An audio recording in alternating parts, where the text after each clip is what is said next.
Ladies and gentlemen, welcome to the content patch for the 6th of June 2016. My name is TotalBiscuit with today's gaming news and comment. Coming up in the show, Nintendo NX reportedly delayed to add VR features. A fan-made Star Wars Battlefront 3 interpretation has been greenlit on Steam. And Superhot will be an Oculus VR exclusive. All this and the OC Remix track of the day is coming your way right about now. According to digitimes.com, the Nintendo NX may have been delayed until early 2017 in order to potentially add VR functionality to the system. Their source for this is unsurprisingly anonymous and supposedly comes from a related upstream supply chain, who claim to have information as to when the system would be entering mass production. Originally, said sources claimed that the supply chain had received Nintendo's notification to start developing the mold for the Nintendo NX in the manufacturing process sometime mid-2015. However, they have since been given a new mass production schedule and a new shipping target, with various companies such as Foxconn, Pegatron, and Pixar Imaging responsible for manufacturing parts of the Nintendo NX. Now, of course, there's no way to know exactly how true this is, although I find it worthy of discussion anyway for a couple of reasons. One, the specific timing of the release and whether or not that will either help or hinder the product, and secondly, the idea that there may be some sort of VR functionality involved in it. Now, in regards to the release window, is there anything that would really be threatening the Nintendo NX around that time? Well, we know that there is a forthcoming upgraded PlayStation at some point. If the NX were to land around that time, that may very well impede some of the sales. People only have a limited amount of money to spend. Although, considering this thing was supposed to come out towards the end of the year, they're going to miss the Christmas window, which could very well be a big deal, especially for a Nintendo product. Thing is, we don't really have too much marketing build-up for this thing. At all, actually. We have no marketing build-up for it whatsoever. So even were it to come around at Christmas, one has to wonder if it would even do all that well with the more casual audience. The NX up to this point has been a complete mystery to a lot of people, and the idea that this mystery console would pop up and appear just a few months later, compared to the usual gap between hardware announcement and release, at least in the modern era, seems a little strange, seems a little odd. It doesn't really seem realistic. By comparison, Nintendo's previous console, the Wii U, was announced a full year before release, so it would make a little bit more sense if it was going to show up in 2017 as opposed to 2016, since we are already halfway through the year. Now, were this thing to have some sort of VR functionality, releasing it next year does seem to make a little bit more sense. You've got the awareness of VR starting to creep its way into the more casual audience. We've got, of course, the PlayStation VR supposedly coming out towards the end of the year. So that seems like a pretty reasonable time to release a console with some sort of VR functionality when it's very much on the mind of the general consumer base. Also, of course, gives them a little bit more time to, one, perfect it, and two, hopefully get cheaper parts. One has to wonder just what kind of VR functionality this thing would have. We don't know how powerful it's going to be. There are rumors that this is a mobile device as well as something that you could connect to a television. If that were the case, then just how powerful could this thing be? You know, it's interesting because before VR was actually released, I think a lot of us believed that VR would be a very top-end thing, that we were looking at incredible graphics and you'd need an equally powerful system in order to actually render that. And if you look at the specs, that makes sense. You're rendering at a high resolution, and you're also rendering at a high frame rate, and you have to maintain a consistent frame rate. Much more important to maintain a consistent frame rate on a VR headset than it is on a regular monitor, because if you don't, well, you can, one, bring people right out of the experience, and two, you can actually cause motion sickness. So we're thinking to ourselves, well, console VR isn't going to be around for a while then, simply because console hardware is nowhere near as good. You need a top-end PC for this stuff, so how can you expect a $400 box to handle it? Well, what's interesting is that so far, with VR game releases, some of the best ones and some of the most popular ones have, in fact, not at all required incredible hardware. Nor have they displayed cutting-edge graphics, quite the opposite. And it seems as if VR actually works pretty well with unrealistic graphics, which doesn't sound right to you, does it? You know, especially if you've not used VR. I think people's images of what VR could be involve emulating real life, taking you to a different world. So realism would be required in order to do that, in order to properly immerse you into it. And yet that's not really true. The immersion factor happens regardless of a lack of realism, and some of the best VR games that I've played have used unique graphic styles. Games like Bazaar, for instance, is a really cool ride on a magic carpet where you choose the direction you go, you have to look around the environment for keys and items and so on and so forth, and that uses a very sort of trippy, pastel-colored art style. Things like Hover Junkers are not in any way realistic either. That's got more of a Borderlands look to it. And there are some really cool, realistic-looking games, such as Pool Nation VR. That's actually a great example of the technology being used to create a realistic-looking scene. However, the majority of great games on that system don't, and they still work. Now, bearing that in mind, that sort of makes me think, well, if you can get away with using lower quality textures, if you can get away with using simpler art styles, if you can get away with not generating stuff that looks crisis good, then actually, console power should, in theory, be enough. And when you think about the way that Nintendo has produced its games for the longest time, especially on the Wii U, you have high frame rate, gameplay-focused experiences without incredible graphics, and yet with distinctive, colorful, and enjoyable to look at art styles regardless. You would never say that something like Fast Racing Neo or Mario Kart 8 had incredible graphics. They don't, you know, they're fairly simple in comparison to some modern titles, but that doesn't mean they look bad. In fact, they are so distinctive and so well put together that I think that they look phenomenal in comparison to a lot of modern titles. If you can make games like that, if you can create games with striking and enjoyable aesthetics without pushing the technology boundary, then in theory you could also do that with a system with VR functionality, even if it didn't have the power of a $5,000 machine. And I'm also getting to the point where I think that VR is actually going to need consoles if it is going to become more ubiquitous and more than just the niche product that it currently is. I've said it time and again, I truly believe in VR. I don't believe it's a gimmick. Some people like to compare it to 3D, which I think is ridiculous, because 3D was never able to give us a truly new genre of film or games. It wasn't able to do anything other than enhance, subjectively enhance, existing products. Now, that's why you could argue that it was a gimmick. VR can create new genres, it can create new real experiences, and I think that it is the way that we're going to go, eventually. But in order to do that, we're going to have to produce VR that can run on a budget, that doesn't require a monstrous system, or, perhaps more importantly, doesn't require an unrealistic setup in your home.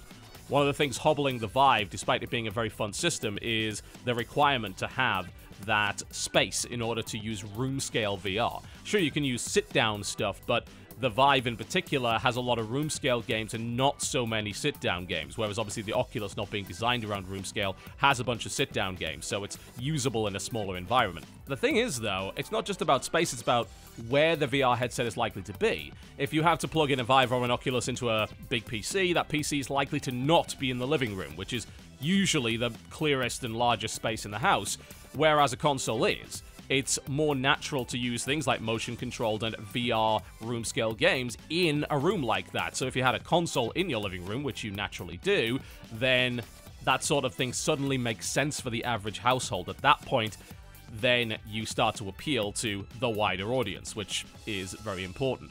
So perhaps console VR with the PlayStation VR and some sort of Nintendo NX-based VR will be the way to go. I actually kind of hope that the NX does have some kind of VR functionality. That's likely to rekindle the casual interest that perhaps they found with the Nintendo Wii and its unique control style, and yet simultaneously, VR can be used for core gaming in a real respect, in a way that does not impede your experience. In fact, quite the opposite. If this is true, then I think that's a very exciting development for that machine. Hopefully we'll find out more about this console at E3, although considering just how quiet Nintendo has been about it, I don't necessarily think that's going to happen. A Russian development studio by the name of Frontwire has announced that its forthcoming unlicensed remake of the cancelled Star Wars Battlefront 3 will be appearing on Steam as part of a distribution deal with Valve themselves. According to the president of the company, Tony Romanelli, it is with great pleasure that as of today, I'm able to officially announce that Frontwire has officially signed a distribution deal with Steam and Valve for the game Galaxy in Turmoil. After ongoing discussion between Valve representatives and myself, Valve and Steam has agreed to ship Galaxy in Turmoil to its millions of users for free.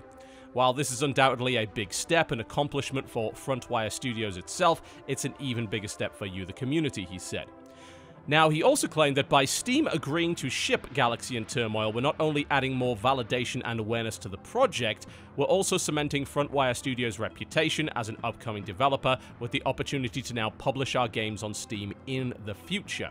When asked about the possibility of Disney halting the project, he said that he had some mild concerns, but that Valve's decision clearly lacks that same concern. It's worth noting that this would appear to be a distribution deal. The game did not go through Steam greenlight, so one has to wonder exactly what went on with that contract signing and what Valve believes is going to happen with this, because it does seem highly likely that this project, once it gets on Disney's radar, will get hit with a cease and desist, as do many projects like this.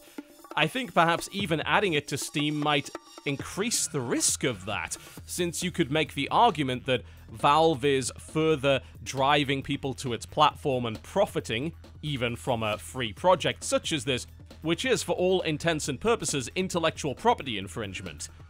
They don't have permission to use these assets, they don't have permission to use this IP, and even changing your name to something like Galaxy in Turmoil, which obviously is not a Star Wars brand, it's not a trademark, doesn't hide you, it doesn't shield you from this. When it comes to Valve's lack of concern, it's really because they have absolutely nothing to lose. Valve is not going to be the one that comes under legal pressure here. They're not going to be the one taken to court if Disney decides to sue for intellectual property infringement. That's not their responsibility. The worst thing they would have to do is take it down from the store, and they really lose nothing from doing that. Valve has hosted games on its service that have infringed on others' intellectual property before. Have they got into any trouble for that? Well, no, they haven't. It's actually not really their responsibility. If that were the case, then Apple wouldn't exist anymore, considering the gigantic amount of intellectual property infringement that occurs on its App Store. I don't know if I necessarily call that a show of confidence in the legitimacy of the product. Now, obviously, I would like to see this. Of course, why wouldn't I? You know, Battlefront, at least the recent one, was awful in my eyes, and seeing something that is perhaps closer to the first two might be interesting. I would love to give it a try, I'd love to play it. I'm just not 100% convinced that it's going to make it to release, and even if it does, I'm not convinced that it's going to stick around all that much. There's a little bit of a difference between modding a game and creating an entirely new standalone product using somebody else's IP that also directly competes with their IP, as in Star Wars Battlefront, the actual game. So I'm not sure that Disney is going to be all that kind when it comes to this project. That doesn't seem likely. The fact that Valve is actually willing to put it on the store, in my eyes, puts a giant crosshair on the back of this thing. You could argue that Disney have the right to go after modders for other games when they create Star Wars-based content, and they do. They choose not to, for the most part, which is a good thing, certainly. But here's the thing about those mods, they're not being directly promoted by a huge software distribution platform, and they also require another game in order to play them. You know, they're more niche as a product. I don't believe Disney sees them as a threat. They may very well see this as a threat. So I would be very surprised if this thing actually gets released and stays up. It would be very pleasing if it did, but realistically speaking, I don't think Disney is that generous when it comes to its IP.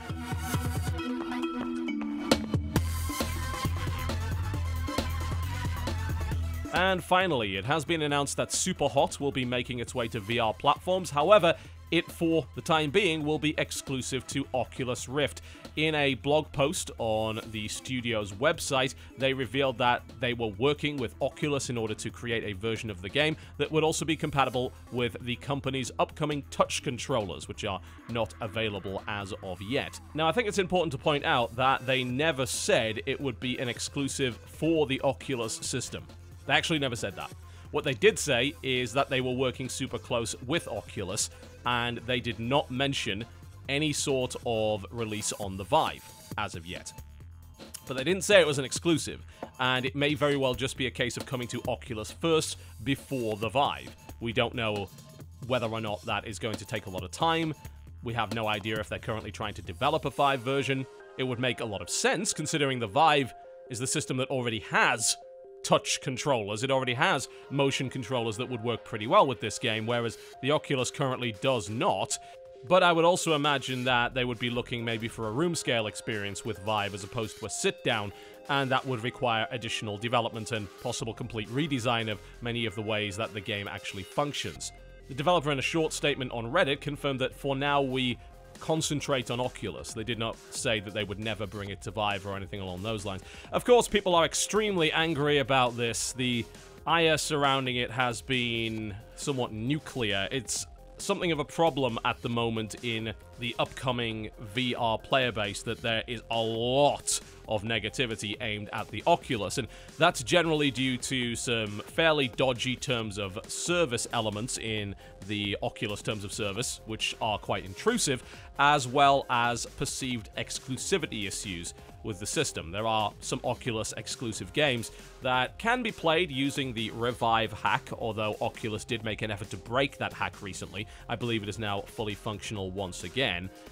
And people are not happy with that, especially when they're buying a very expensive system. They expect to be able to play all of the games on it. They feel that Oculus is locking experiences behind their exclusivity wall for their hardware, and they're actually hurting the growth of the VR market, because it's a very small market, and to further segment it like that doesn't make a lot of sense when you're dealing with what's essentially a display device, a head-mounted display device, as opposed to a separate piece of console hardware. Now, they both run on the same system, so to have that level of exclusivity to many people does not make a lot of sense. I certainly don't agree with the exclusivity. I tend to fall on the side of these people and believe that, yes, it is kind of ridiculous to suggest that you shouldn't be able to play the same games on the same PC because of some sort of hardware exclusivity. Not only that, but it's utterly unrealistic to expect people to own both of these things, considering the price of them.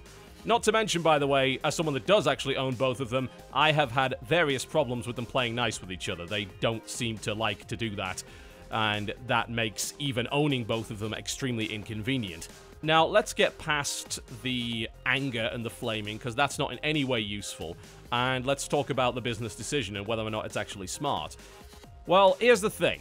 The reality is that Oculus and Facebook have been paying money to developers to create VR games, and HTC and Valve have not. Indeed, HTC only just announced their first developed game for the platform. They have been relying on third-party developers to just make games for the system. They have not been paying them or really incentivizing them in any tangible respect to do so.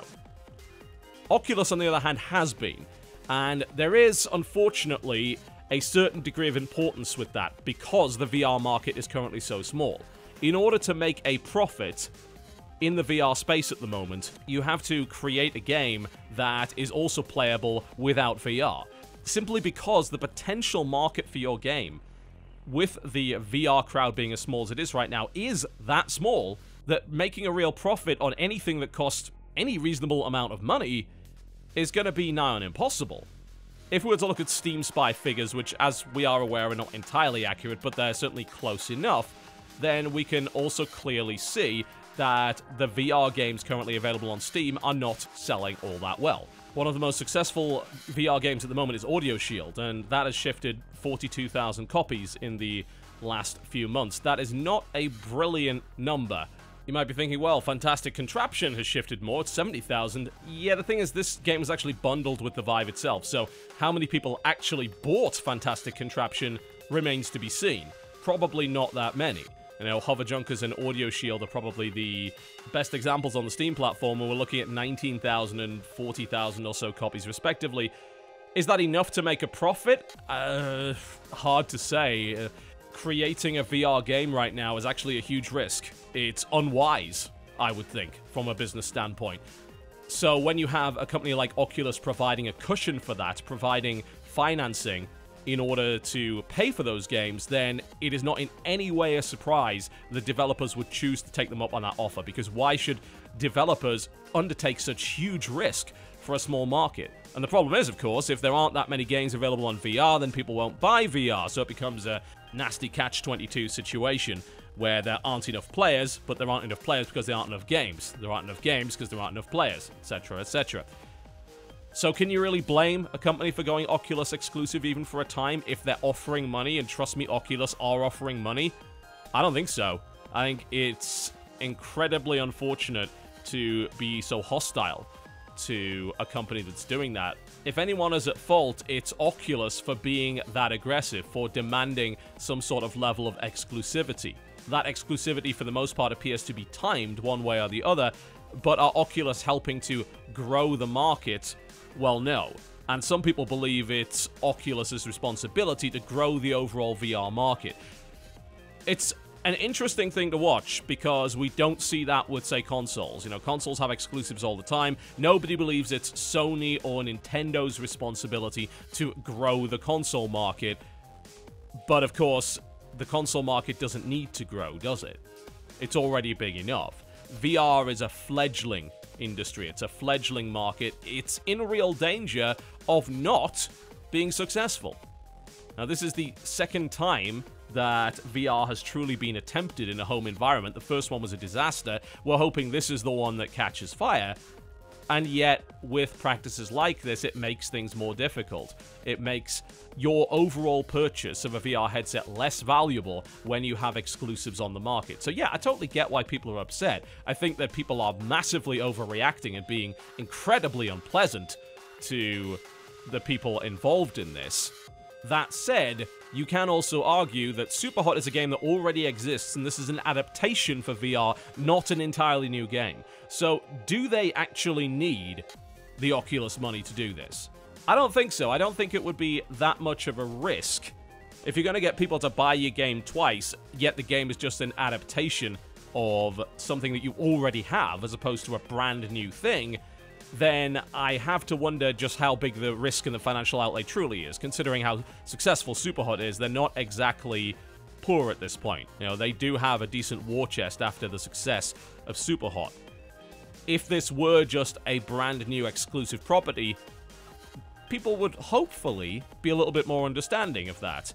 Now, you've got to pay the wages somehow, but because this isn't, because this is more of an adaptation than a brand new IP, a brand new product, and it should, in theory, require much less development time and much less money, the only real argument for going with Oculus at that point becomes their expertise, which is certainly valuable, but I don't think you should be trading that expertise for exclusivity, even if it is just a timed exclusivity window. To conclude on it, though, I do have to really criticize some of the response to this as being very short-sighted and a little bit pig-ignorant. Games cost quite a lot of money to develop. And when you don't have a large market to sell to, it becomes incredibly risky to develop a game exclusively for something like VR. Paying companies to develop exclusive software is probably the most reliable way of mitigating that risk and ensuring that, yes, we are going to get products for VR, we are going to get games to play on our VR headsets. It's not just going to die out due to lack of game support. Now, you might argue that Oculus could still do this and still allow Vive to actually run their products. You could, although it is a little bit difficult to ask a company to pay for something that then benefits their competition. That's not necessarily a reasonable thing to do. However, in these circumstances, you could perhaps argue that what benefits the VR market benefits everybody. And in the long run, we need stability in the VR market. We need a healthy VR market. And Oculus is not helping to develop that at this point.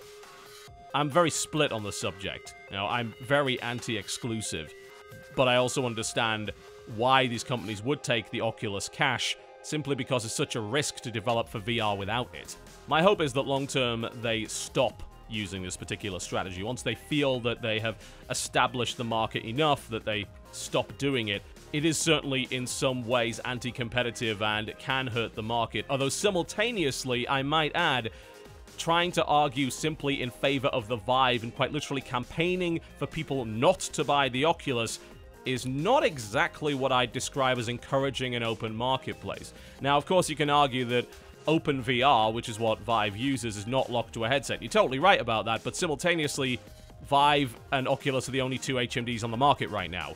So, to try and kill off Oculus, leaving Vive completely unopposed, doesn't really seem like the way to go, especially when HTC and Valve are not paying developers to create these games.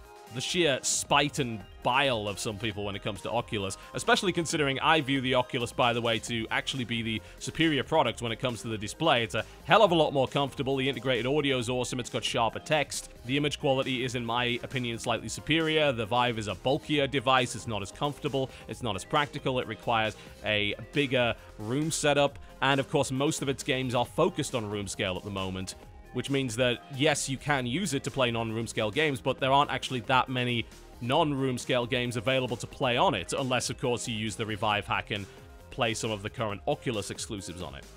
So, I don't really want the Oculus to die off, honestly. I prefer the Oculus as my daily VR driver, just because of the comfort, the practicality, and the superior quality when it comes to text. But I can absolutely understand the problems with the exclusivity and how it has the potential to really hurt the market long term. Alright folks, that's me done for the day. Thank you very much for watching the content patch, but before I go, I'd like to give you the OC Remix track of the day. Zelda is of course a very popular target of video game remixes, however, not all of them are done in this particular way. This is a very cinematic, very symphonic, orchestral rearrangement of the tracks Last Day and Majora's Incarnate Battle. I think this is incredible in terms of its production value. It's a remix by George R. Powell, and the original composers were Koji Kondo and Toru Minegishi. The name of the track is Battle the Terrible Fate from Legend of Zelda Majora's Mask. You can download it for free in the description below this video, and I'll see you next time.